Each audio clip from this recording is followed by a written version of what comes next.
Welcome to the Fibromyalgia Podcast. I'm Tami, fibromyalgia coach, author, and founder of the International Fibromyalgia Coaching Institute. The goal of this podcast is to empower you with access to the dream team of experts and coaches I've discovered are key to living the fibro life you love. From the comfort of your own home, and maybe even your pajamas, I'll help you take back control of your life and health. To help out with Fibro Fog, I always include full show notes and additional resources at fibromyalgiapodcast.com. You're listening to the Fibromyalgia Podcast with Tami, episode 53. Welcome to the Fibromyalgia Podcast. I'm your coach, Tami Stacklehouse. And welcome back to part 2 of our yearly review and planning. In our last episode, I walked you through some key questions to ask to help you review how the last year has gone. What worked? What didn't work? What do you feel like you need help with in order to get more of what you want more of and less of what you want less of? What kind of help do you need? Now, if you have listened to that episode, then you are in a great place for part 2, which is this episode as we plan for this new year. If you haven't listened to the last episode, that's okay too. We go ahead and stick with us for this episode. And then when you get a chance, go back and listen to episode 52 and walk through those steps. As with the last episode, you will get the most out of this episode if you can take a moment and actually answer the questions, like do some journaling, hit pause on the podcast, and really think about the questions that I'm asking you so that you can actually do your planning. That will actually give more to you than if you just listen to the podcast episode. However, you will still get some out of this if you just go ahead and listen. So if you don't have time right now to really sit down and write, that's totally okay too. I hope you'll stick with us. Now, before we dive into the New Year's planning, I do have our listener shout out for this week. And this came as a message on our Instagram.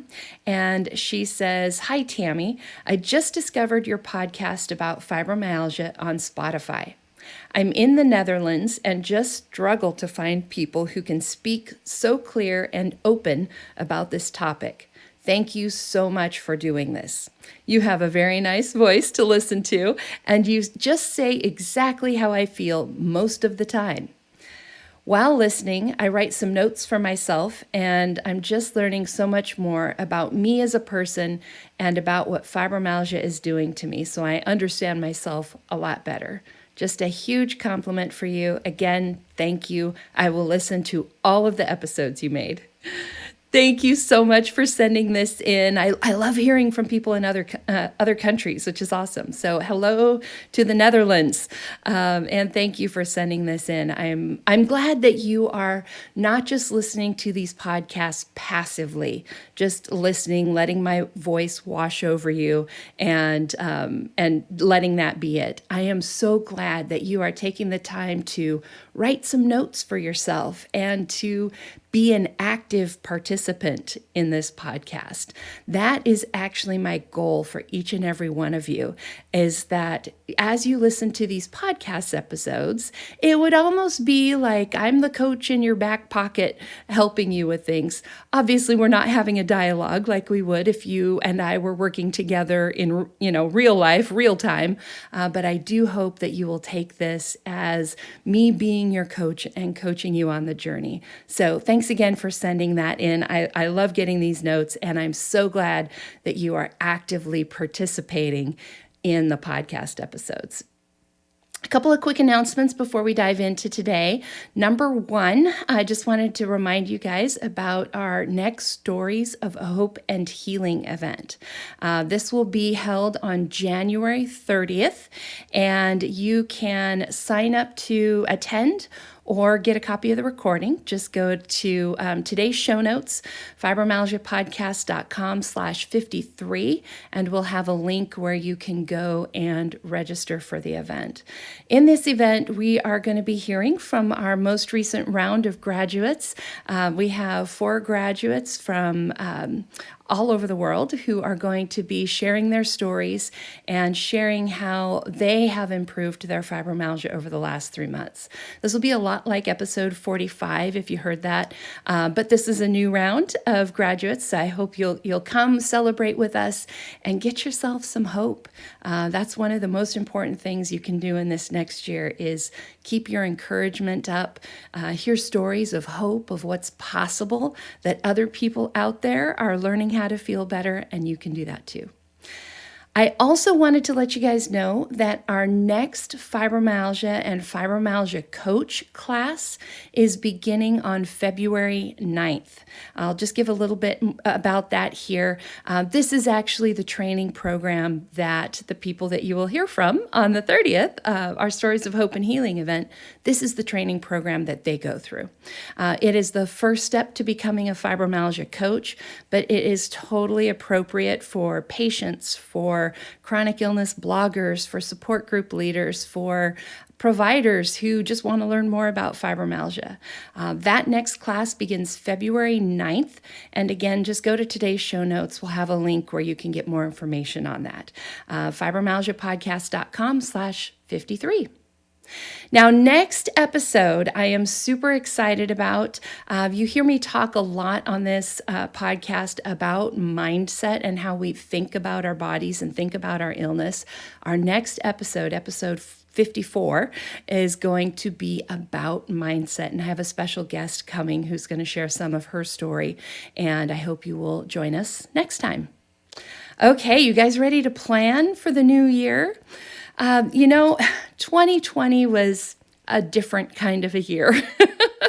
You may have, like me, had awesome intentions at the beginning of the year. You may have even done, 2 or 3 months of really great progress on your goal. My goal for the year was to, since we've moved and kind of getting out of the habit of things, to really get back into the habit of exercising regularly. And I was doing awesome.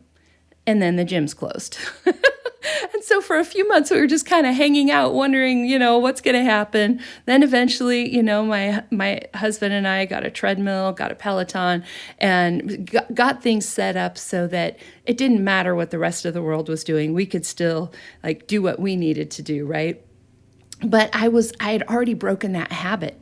So, maybe 2021 for you, like me, is going to be a year where you kind of get refocused again. There was so much to deal with in 2020.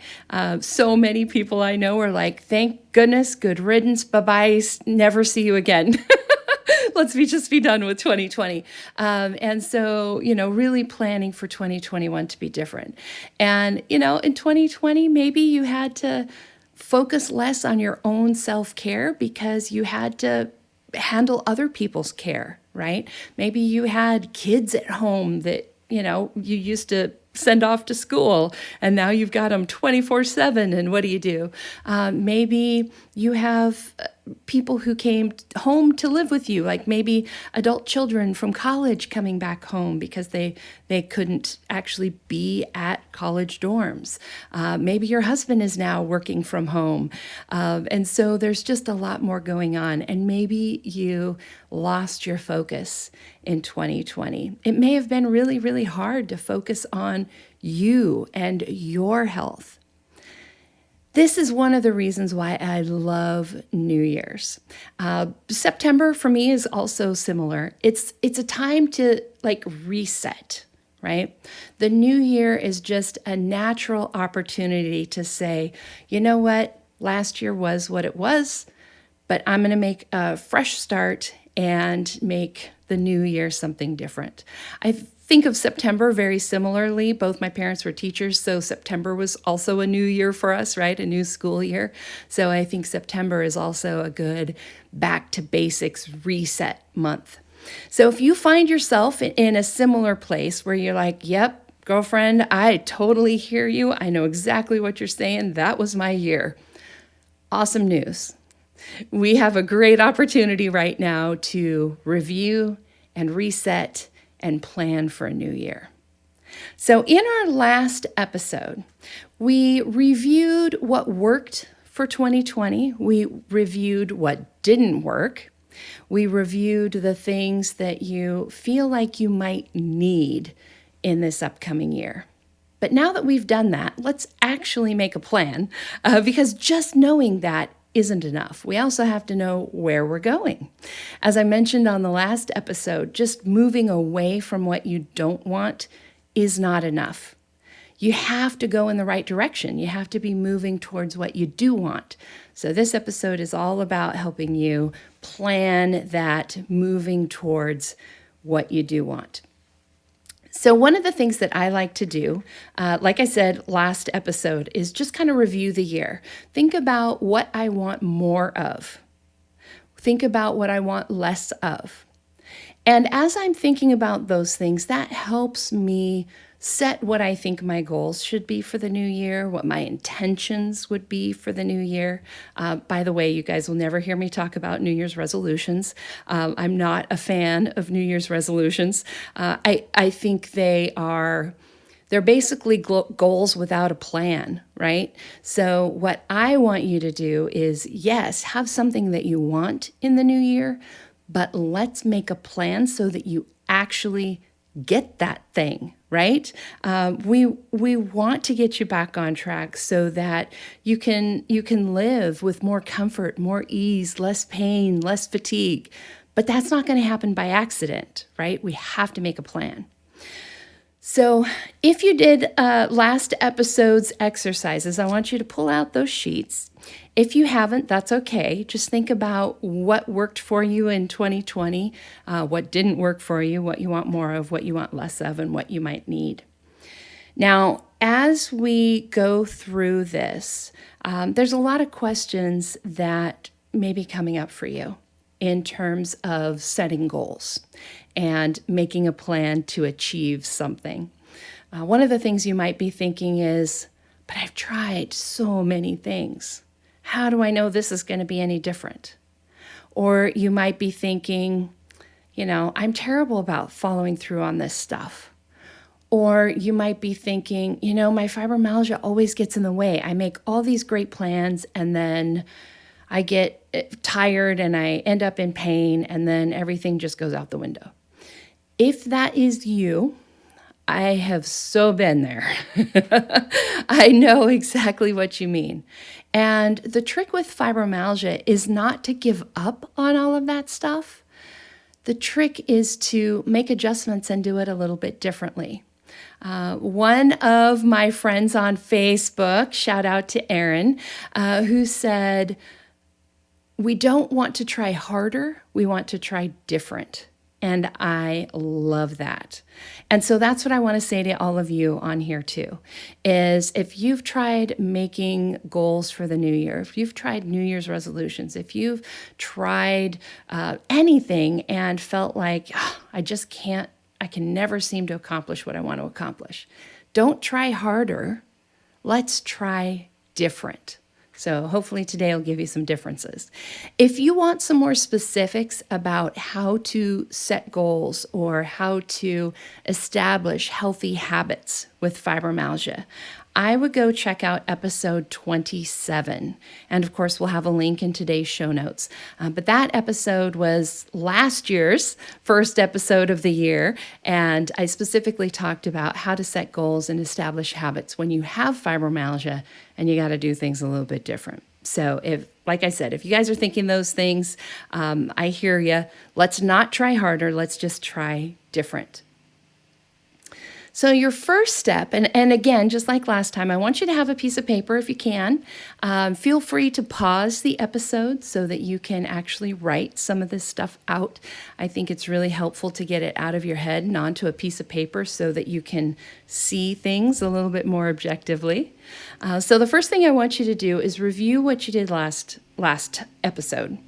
What worked for you? What do you want more of? And just jot those things down. Maybe you want more energy. Maybe you want to be able to keep up with your kids a little bit easier. Maybe you want that promotion at work. This isn't the point where we're worrying about how that's going to happen. Oh gosh, if I get that promotion, then it's going to come with more work, more responsibility. I'm not sure my fibro can keep up with that. We're not worrying about that right now. This is just, what do you want, and making a note of them so that we know what we're going for. I call this setting your GPS. If you get in your car and you are making a trip to the other side of the country, I'm in Seattle. If I want to go to New York City, I'm going to program in where I want to go. Also, at the same time, my GPS is also going to connect with all the GPS satellites and figure out exactly where I am. It's going to know where I want to go, it's going to know where I am, and it'll be able to give me accurate directions. You have to have both things. I've talked about this so many times on the podcast, but it's worth saying again. If you don't know where you're going, you'll just I might take off from Seattle and end up, at the beach, and that's awesome. Or I might end up in Mexico, or I might end up in the middle of nowhere where there's no gas, no restaurants, no bathrooms. We may not end up where we want to be, right? So we got to know where we're going, and you have to know where you are.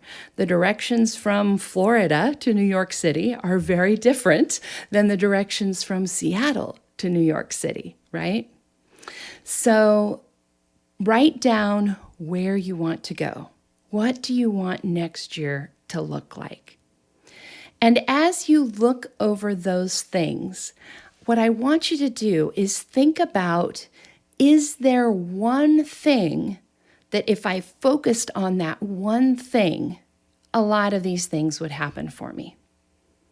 So in my case, the thing that I'm choosing, as I mentioned at the very beginning, is focusing on regular exercise.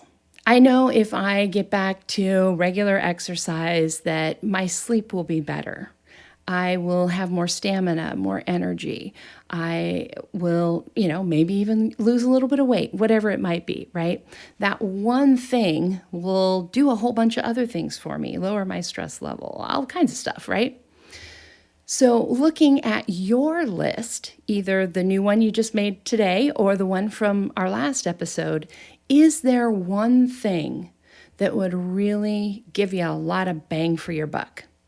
I'm going to give you kind of a list of a few things I've seen clients focus on.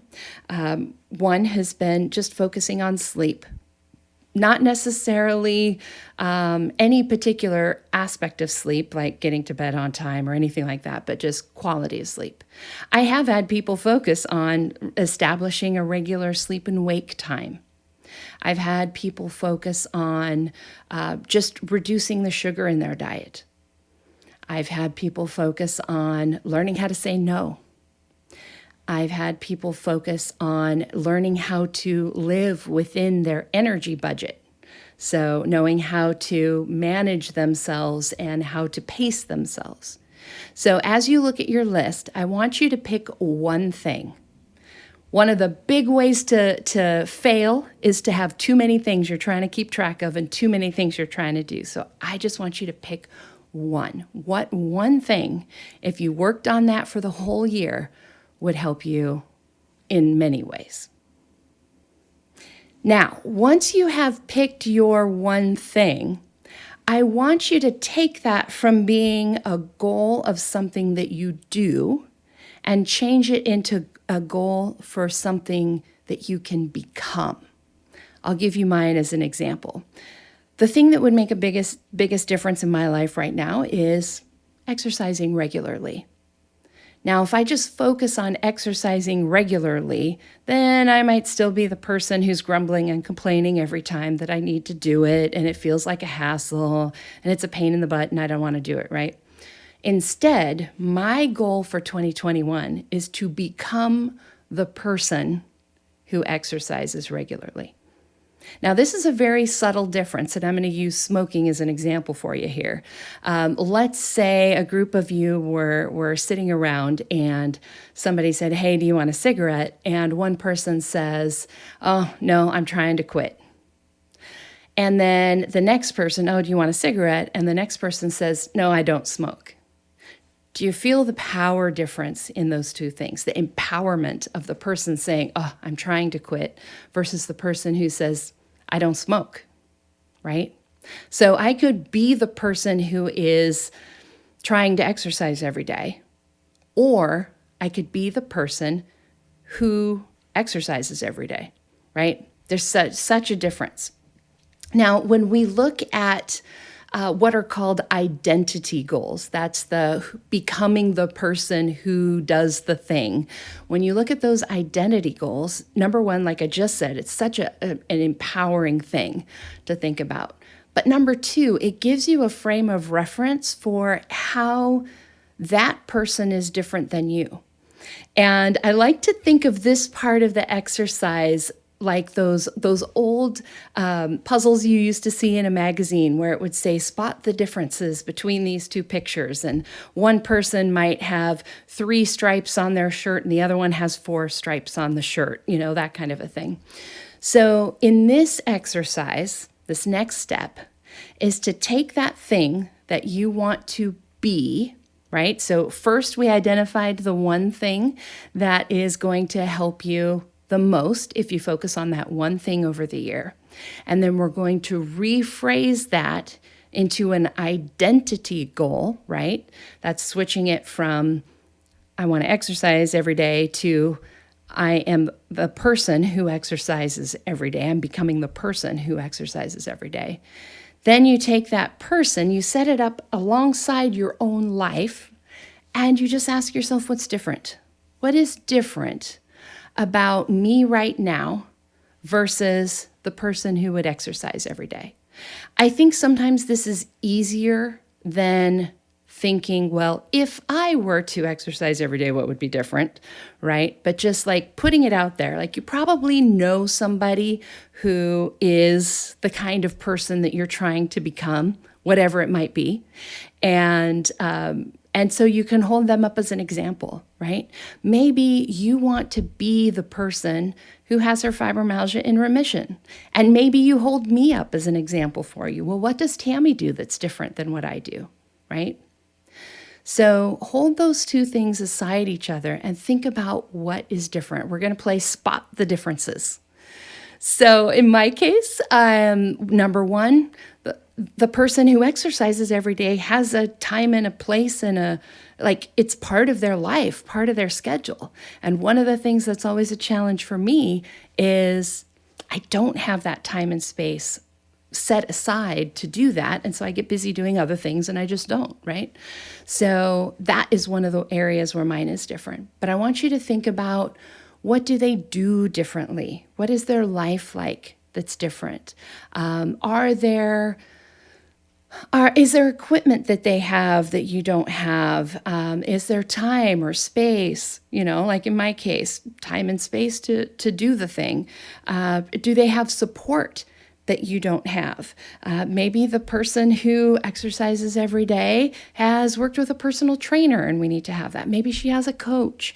What does that look like? What do they have that you don't have? What do they use that you don't use? This is where you can go back to the exercise from last week and see what you need. Maybe look back over those questions and think about it in this context.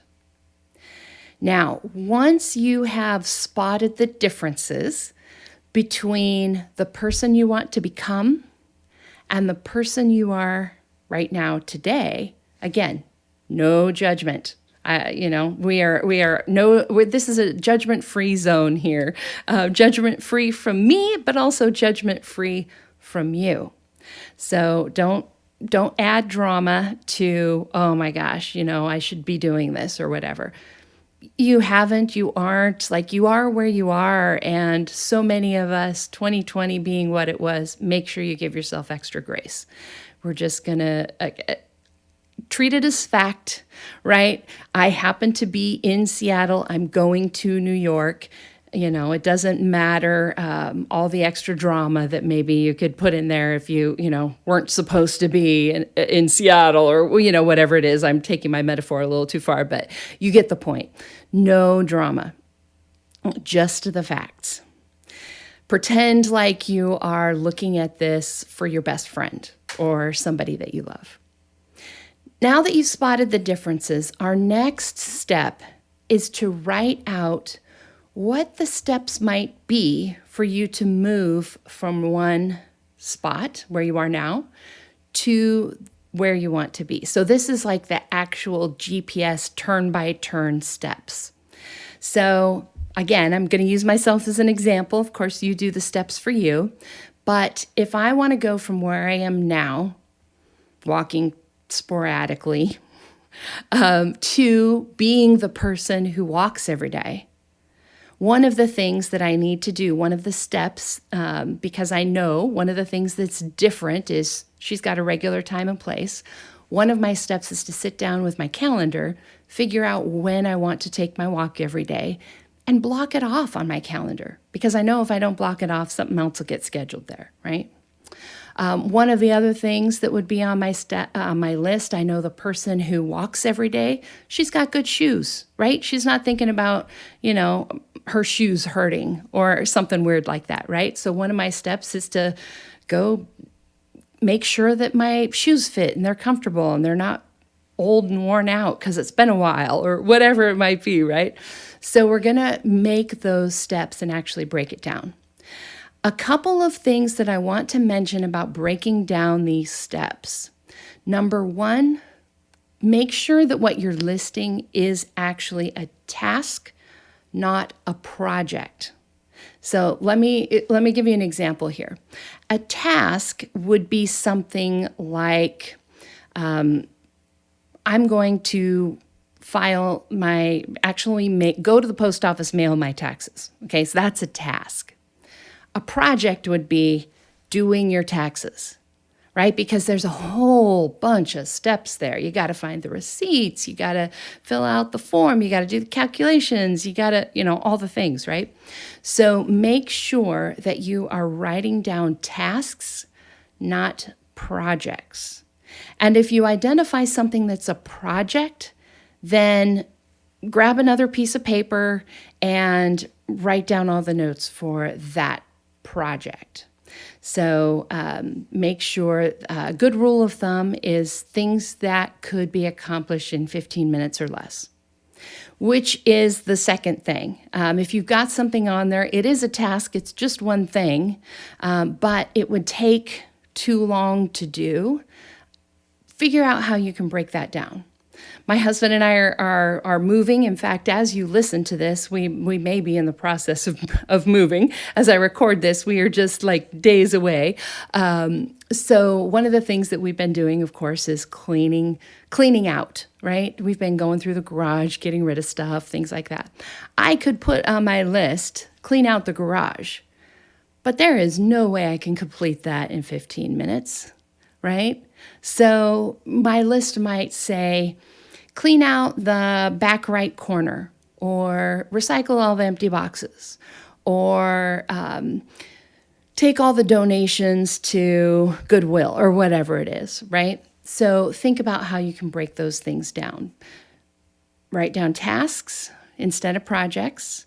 Make sure it's something you can do in 15 minutes or less. And if it's a bigger thing, either break it down into smaller pieces, or do something like spend 30 minutes working in the garage, that kind of a thing. Okay, now, as you have identified all of these things, one of the big questions I get all the time after people have started is when they run into problems, right? They are working on their goal, and for whatever reason, like it's just not working, right? Like I want to become the person who goes for a walk every day, but if it's not happening and it's not happening and it's not happening, then it's good to stop and think about why that's not happening. If you find yourself resisting something that you've put down for your goals, if you find yourself resisting your plan, here are some things to think about and to ask yourself. Number one, do I really want this?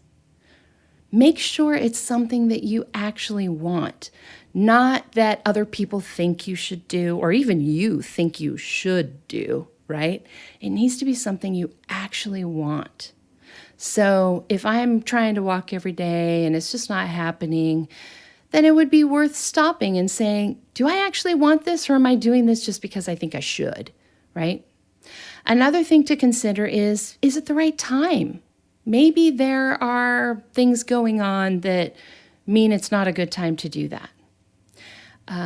Maybe there's just like too many events, too much going on with your family, whatever it might be, and it's just hard to fit it all in. That's a good question to ask yourself. Another thing to consider is, do you not have the things that you need, whether that's equipment or support or whatever it is, right? So that's my example of not having good walking shoes, right? If I'm avoiding going walking because, the shoes are uncomfortable, or I'm avoiding going walking because I live in Seattle and it rains a lot. If I didn't have my treadmill and I had to walk outside, right? Those would be things to consider. What is keeping me from doing this? Now, this part of troubleshooting and helping you figure out what is getting in the way, what the blocks are, whether they're mental, emotional, or just, I don't have the right equipment. This is the kind of thing that working with a coach can be super helpful, because we can ask you questions. Like, I can't possibly list all the possible questions for all the possible things each one of you could be thinking about doing, right? Like, I'm giving you some general guidelines. But when you're working one-on-one with a coach, this troubleshooting part of things, helping you figure out what you need, helping you break through the blocks that you have, helping you strategize and figure out how to make stuff work for you and how to get you to what you want, how to help you become that person that you want to be. That is where coaching is absolutely magic. So please do consider having a consultation with a coach. If you find yourself trying things and getting stuck, or not following through on the goals that you make, or getting frustrated that things are getting in the way. Another thing that a lot of people want to consider when they are setting their goals is the cost. And I don't just mean money. So if you find yourself not doing what you need to do to take back control of your life and your health, to get control of your fibromyalgia symptoms so that you can live the life you want to live, here's an exercise I want you to do. I want you to sit down and I want you to think about what it would maybe cost you to fix this problem. So maybe the cost to fix the problem might be paying for some out-of-pocket fibromyalgia treatments. Maybe the cost would be paying for some supplements. Maybe the cost would be hiring a coach or going to a doctor that's not covered under your insurance. What would those things cost you? It might also cost you maybe not doing some things with friends because you need to, give your body a chance to heal. So maybe you're not going out and doing things, or maybe it'll cost you giving up some of your volunteer hours, or changing your schedule at work. Maybe there's a image cost, right? Like being worried about how people might see you if you start saying no, or if you reduce your hours at work, or if you start using a handicap parking tag, whatever that might be. What is the cost to fix the problem? Then I want you to consider what the cost is if you don't fix the problem. So if you change absolutely nothing, in 5 years, where will your life be? What will it cost you? Will it cost you being able to be an active participant in your kids' lives growing up, right? If you're maybe always in bed or on medications that keep you sort of zoned out, right? Are you missing out on your kids' childhood that you'll never get back? Your grandkids' childhood that you will never get back? Will it cost you your job? Are you at a place where you're starting to maybe not be such a reliable employee? And if your fibromyalgia continues to progress, maybe you end up having to quit completely. Will it cost you your job? If it costs you your job and you don't have your income, is that going to cost you your house, your car, whatever else? One of the things that it's worth considering is this cost here. If you don't fix it, if you don't change anything, how will life be going forward? Sit with those two lists. What it will cost you to fix it, what it will cost you to not fix it, and then decide. If you decide, you know what, it would cost me more to fix this than it would to not fix this, and I'm actually choosing to not fix this, more power to you.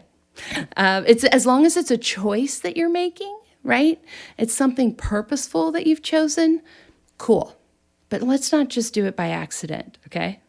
So think about the cost there. As you're thinking about costs, I also want you to think about where in your life could you reallocate time, money, energy, resources, right? So if I want to be the person who walks every day, that means I am going to have to reallocate some time. I'm going to have to spend time walking that I was spending on something else because there's still only 24 hours in the day, right? So if you are going to make it a focus to, make sure you get enough sleep every night, that's going to come out of your time budget somewhere. So how are you going to reallocate that? If you decide, you know what, I really do want to get better, and that means I am going to have to pay for some things out of pocket, you may need to look at the budget or talk to your family and see where you can move some things around. It's all about the choices that you make. And I know, I'm just going to pause. I know there's some of you listening right now, especially the way 2020 went. I know that there are some of you right now that finances are a struggle. That it may be true. But even within that, you get to choose how you prioritize what you have, what you do have. And for you, the priority may not be, paying for a massage out of pocket. The priority is putting food on the table. And if that's you, that is totally okay. And all my love to you. For those of you who do have more resources and you're spending some money on Netflix and cable TV and Starbucks and whatever it might be, maybe some of that money actually needs to be allocated towards the things that are going to help you get better. And maybe you do that. I will tell you that I have had co-pays on medications that cost more than the supplements that I take now. I'm not saying you should change, your medications to supplements. I'm just saying make sure that you're being honest with yourself about the choice that you're making with where your money goes. And also have those conversations with your providers about, is this really the right choice for me? Is this really the best choice? Are there generics I can use? Can we switch me off of this expensive medication? Is there, supplements that might do the same thing or treatments that might do the same thing, right? So consider all of those things and really consider the cost. Another thing that I get asked all the time is, what if I make all these commitments and then I just can't follow through, right? Like I just don't have the energy or I'm too much in pain. That is where breaking things down super small matters. Also know that what we're talking about here today is who you want to be at the end of the year. So in 12 months, where do you want to be? That doesn't mean you have to be there tomorrow, right? Like tomorrow, I am not going to be the person who walks every day. It's just like I don't have that habit built up yet. I don't have the physical stamina built up yet. That's something that's a longer term goal. But that doesn't mean I don't start working on it, right? And it doesn't mean that I'm not going to listen to my body and take a break when I need to take a break or take a rest when I need to take a rest. I have people all the time who look at me and say, oh my gosh, I just can't believe all that you've accomplished with fibromyalgia, writing 2 books, doing a podcast, all the things, right? And my answer to them is always, I didn't do it all at once, right? Like I am the tortoise in the story of the tortoise and the hare. I did not do it fast. I just plodded along slowly, one step at a time. And the main thing is I just didn't stop, right? So 11, 12 years ago when I was diagnosed with fibromyalgia, I was using my handicap tag. I was living in the same pajamas for a week. I was only able to leave the house once a week. But slowly and surely making my health a priority, doing the things I needed to do, step by step by step, I got to where I am today, where I'm doing all of these things and my fibromyalgia is in remission. I will also say these things you can't do it all on your own, right? If you knew how to get there on your own, you'd be there already, right? Like you need to have somebody who knows what you don't know, who has done it before, who can show you how to do it the best way possible, right? If you knew it all, if you could do it on your own, you would have done it on your own, right? So don't be afraid to ask for help, whatever that help looks like, whether that's help from your family, help from your doctor, accessing other resources, right? Like mental health resources or getting a handicap parking tag, disabled parking tag, or working with a coach. I mean, honestly, that's the thing that made the biggest difference for me was my coach.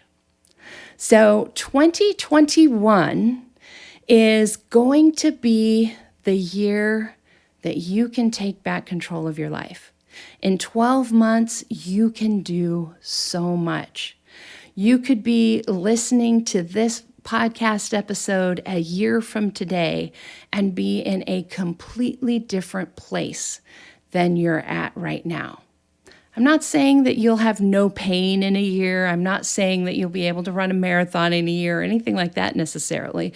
That's all very unique to how sick you are, what other conditions you've got, all of that kind of stuff. But I have no question that pretty much everybody listening to this podcast can feel better a year from now. The question is just, are you going to make that a priority? Are you going to reallocate your money, your time, your resources? Are you going to get the help that you need to make those steps?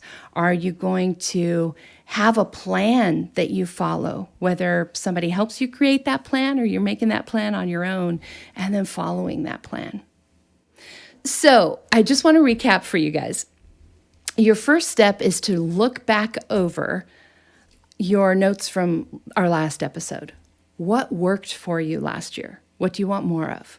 What didn't work for you last year? What do you want less of? And what do you need for this next year? Then I want you to, as you're looking over those things, think about what one thing, and I want to emphasize one thing, can you focus on for the year that will actually make the biggest impact in your life. Choose one thing as your goal for the whole year. Then change that to an identity goal. Who is the person who does that thing? And how is that person different than you are right now? Spot those differences, make your list of the things that you need to change from where you are now to where you want to be. And then think also about, what does that person have that you don't have? What resources do they have? What equipment do they have? What support do they have? What does their life look like that's different? Once you identify those differences, make sure you're breaking down those tasks into actual tasks, not projects, that you can complete in 15 minutes or less. And then get the help that you need. Make this a priority. Reallocate things if you need to, and get yourself the help that you need to make this year the year that you take back your life. It's not a coincidence. That's the title of my book. So make this the year that you take back your life. Now, if there's anything my team and I can do to help you, obviously we would love to. Just to reiterate a couple of things that I mentioned at the beginning of the episode, come and get yourself some encouragement. Get yourself some hope. Hear stories from people who have done this and who have gotten better. So I hope that you'll join us for our next Stories of Hope and Healing event at the end of the month on January 30th. If you know you want to make your health a priority and you're ready to commit to learning what you need to know, to making the plan, to getting the help, and actually doing it, consider joining our training program that starts on February 9th. This is, like I said, open to people who want to become coaches as well as patients and anybody else who just wants to learn more about managing their fibromyalgia. That is a great first step to learning what you need to learn and getting the support that you need to feel better next year. And then, as I said, if you need any help at all, if my team and I can support you, the best thing to do is for you to schedule a consultation, either with me or with one of my coaches. We'll have the link in today's show notes. Just go to fibromyalgiapodcast.com/53, or you can go to findafibrocoach.com. And on that site, you can fill out an application and choose what coach you would like to have a consultation with. And we can help you come up with a plan and support you in carrying out that plan so that next year you're in a different place than you are today. All right, you guys, that was a lot. I feel like today was a little bit heavy, but really, you guys, it's the ball's in your court. You have a lot more control over your health than you think you do because of the decisions that you have the power to make. And I think in many cases, we are told as fibromyalgia patients, this is your life now. Like, you're going to die with this. You're always going to have pain. And so we don't realize the power and the choices that we actually have. So I hope that today helped to open your eyes a little bit. There is a couple more episodes that I just want to reference for you if you want to learn more about what I'm talking about today. The first one I mentioned earlier, which is episode 43. What does it take to get better? I talk about some of the mindset shifts, who you need on your team, and things like that. So episode 43, what does it take to get better? Episode 27 is goal setting and habits with fibromyalgia. So take a look at that if you want more about the actual breaking things down and creating those habits and setting your goals. Episode 27 is great for that. And then our third Ask the Coach may also be helpful for you. Episode 30 is an Ask the Coach, the question, how do I know where to start? I get that question all the time and covered it in our third Ask the Coach, which is episode 30. And again, we'll have links to all of these on today's show notes, so don't worry about trying to track those down. But that question, how to start, I give you the few different ways that you can kind of look at things to sort of help you narrow down what it is that you should do first, second, etc., to help you improve your fibromyalgia. Okay, that is it for today. I hope that you will take a moment to go back to the beginning of this episode with a piece of paper or a notebook, your journal, and listen back through. Pause the episode, answer those questions, write out the things that I'm talking about, and see if that doesn't help you. Make sure you go to today's show notes, fibromyalgiapodcast.com/53, to get all of the links to the other episodes and events that I mentioned. And we'll see you back here next time as we talk about mindset. See you next time.